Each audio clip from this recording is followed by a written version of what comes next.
The Supportive Housing Coalition administers the Housing First program for the city of Albuquerque. They administer the vouchers. So an individual will come in and based on their income, where they have zero or a little bit of income, they will pay a certain percent. They get to come in, they get to sit down and actually breathe, and then actually be seen. You know, so many homeless people tell us that they're just invisible out there. People walk by them all the time and don't see them. And they actually have something they call their own, that they can sit down, take a shower when they want to, eat a meal, and just feel like they're part of our society and not just some outcast that no one seems to care about. We all deserve a place to feel safe and a home, and it's so much easier to home people than it is to leave them on the streets and ignore them. And really, when we're doing that, we're taking away their dignity, and we're making them unhuman. We're trying to treat people in a place that's even worse, called jail. So you have folks that are struggling. They're trying to find jobs. They're dealing with mental health. They're dealing with substance abuse. They're self-medicating, and we as a community need to come together and continue to support efforts to provide permanent supportive housing like that goes on at Supportive Housing Coalition. I believe that the solution to homelessness is housing. SHC really has been a leader in being able to provide housing to the homeless in the sense that it's permanent housing.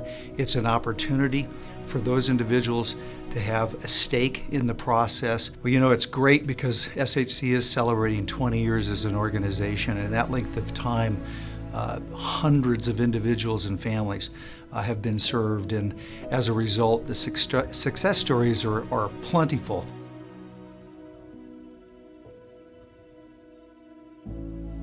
Donate to the agencies that are actually doing the work of keeping people off the street. Donate, just any donation, either monetary if you can, well, just come and help us. We're here, we'll take you, help us, and we can just do something better.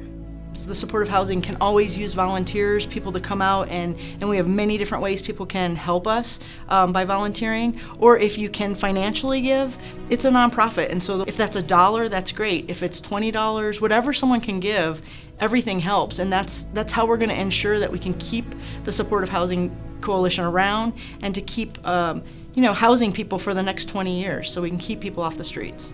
There's so many different ways that an individual could help. They could volunteer, they could provide financial assistance, they could provide personal goods, whether it be bedding or just things that we take for granted, like toothpaste or toothbrushes or a pillow.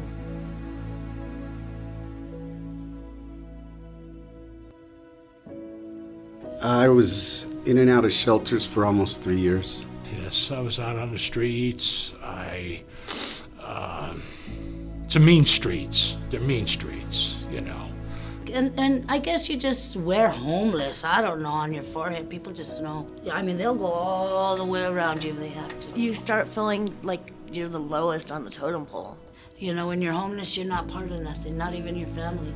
It's not exciting. Guys running around with guns, the women, the drugs, people getting beat up. And I knew, I'm no gangster. I got assaulted, raped. They burned my tent. And not just a single person, it happens to families all the time. Well, I've seen them living in the street in their car or sleeping under a bus bench. And the doctor came in and told me, he goes, you almost froze to death. He says your body core temperature was barely above 79 degrees. I had to start breaking the law to have a place to stay. There were times when I was so grateful that I got arrested because I was just so exhausted that I couldn't go on anymore. When you're on the streets, you feel like you're living your life like a dog chasing his tail.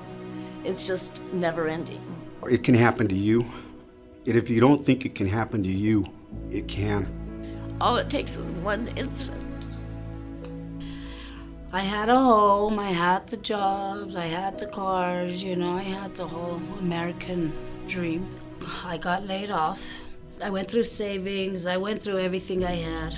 So I filed bankruptcy, Chapter 7, and then they foreclosed in my house. And all this happened in a year. I got my truck stolen and got totaled out by a semi. So there went my car. I had a really good job. I was married. I had my children. And then I went through a divorce and pretty much lost everything. Sorry. Including my daughter.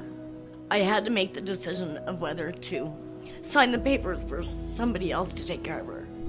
I was working at one point and I'd hurt my back, right? And then I found out that I had a herniated disc, so I had to file for disability.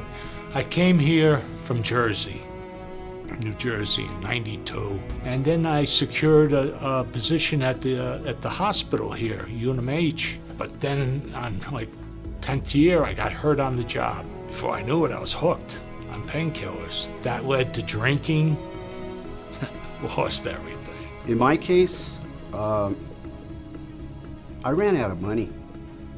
And friends of mine that I knew, they got sort of tired of me sharing the couch because it's hard to find a job when you're sharing a couch or even in a garage and stuff like that. We're sort of like lost, you know, where people don't want to deal with us. You know, it's like walking around a stray dog. Mindy over at the Healthcare for the Homeless put me in touch with John, and John walked me through the paperwork slowly, told me about it, worked with me and my family, getting us into a place and getting us into a place that we could afford with housing's help. We were able to buy food and we were able to, you know, afford shoes for my children and stuff like that. And if I wasn't, they would, you know, point me in the direction to where I could get that, you know, for free or at a lower cost to where I could afford it for my children. I didn't know about any of this stuff. When I was at this AOC, I got assessed by one of the caseworkers over there. I thought it was going to be a hassle. It was nice to get a pat on the back, say, hey, look, you're not that bad. We pulled you back in, and you know what? Just take it easy, and everything will work out. So things have been working out very well. When this program came to me, I was pretty much on the way out to the streets again.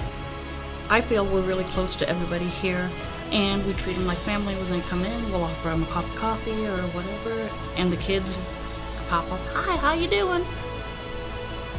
Yeah, they've sat there and watched the kids grow up. Don't stop asking for help. It's out there. If you don't ask for help, you're not going to get it. Know in your heart that there are people out there that really do care and will help you. I could be the man I'm supposed to be. Having a place to spend the night and stuff like that again is just amazing. They've helped us out tremendously, and if it wasn't for them, we wouldn't have a place to live.